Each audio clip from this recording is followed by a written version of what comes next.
Government ने कुछ OTC drugs define कर रखे हैं, 42 या 43 हैं कि आप ले सकते हैं इनको बिना प्रिस्क्रिप्शन के भी, लेकिन वो भी ऐसे ही यूज़ हो रहे हैं। जैसे शूट से पहले हम बात कर रहे थे कि डोलो लोग बिल्कुल हल्का सा बुखार हुआ, शायद वो थकान की वजह से टेम्परेचर हाई हुआ हो या नींद पूरी ना होने की वजह, बहुत सारे कारण हैं, लेकिन वो डोलो सबके घर में जो सस्ती भी है उसको ले रहे हैं लोग। इसका क्या प्रभाव देखते हैं आप? इससे ये होता है कि जो दवाइयों के साइड इफ़ेक्ट्स हैं वो भी हमें काफ़ी मिलते हैं। अगर मैं बात करूं जो पेशेंट्स बोन पेन्स से एसोसिएटेड हैं, जिनको बोन पेन्स काफ़ी हैं, क्योंकि ओवर द काउंटर दवाइयाँ अवेलेबल हैं, वो पेन किलर्स लेते हैं एंड उससे क्या होता है उनकी किडनी पे असर आने लगता है, तो किडनियाँ ख़राब हो जाती हैं। तो ऐसी हर दवाई के साइड इफ़ेक्ट है, कोई भी दवाई बिना साइड इफ़ेक्ट के नहीं है ना? तो जितना हम उससे ज़्यादा यूज़ करेंगे, मिस यूज़ करेंगे, उतने हमें उसके साइड इफ़ेक्ट्स भी मिलेंगे। तो कोई भी मेडिकेशन जिसकी ज़रूरत नहीं है हमें नहीं लेनी चाहिए। तो उसके लिए ज़रूरी है कि आप जाके डॉक्टर से मिलें एंड समझें कि आपको ज़रूरत भी है या नहीं। अच्छा, दोबारा पॉल्यूशन पर आते हैं।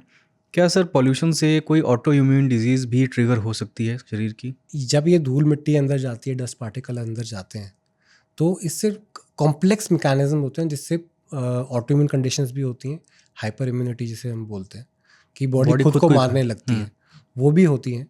कुछ एलर्जिक मैकेनिज्म्स भी होते हैं जो एनवायरनमेंट से होते हैं, जिसे बोलते हैं हाइपर सेंसिटिव न्यूमोनाइटिस।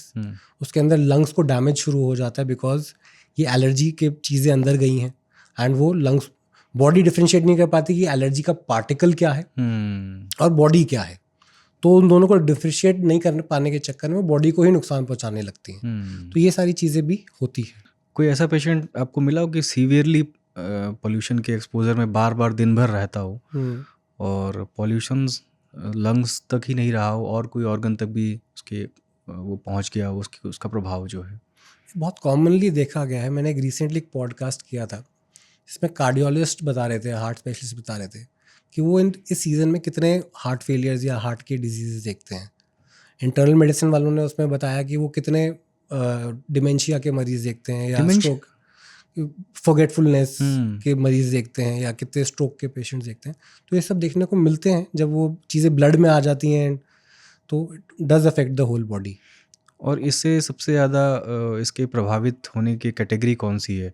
क्या बुज़ुर्ग हैं, बच्चे हैं या कौन से ऐसे पेशेंट आते हैं, प्रेग्नेंट महिलाएं हैं?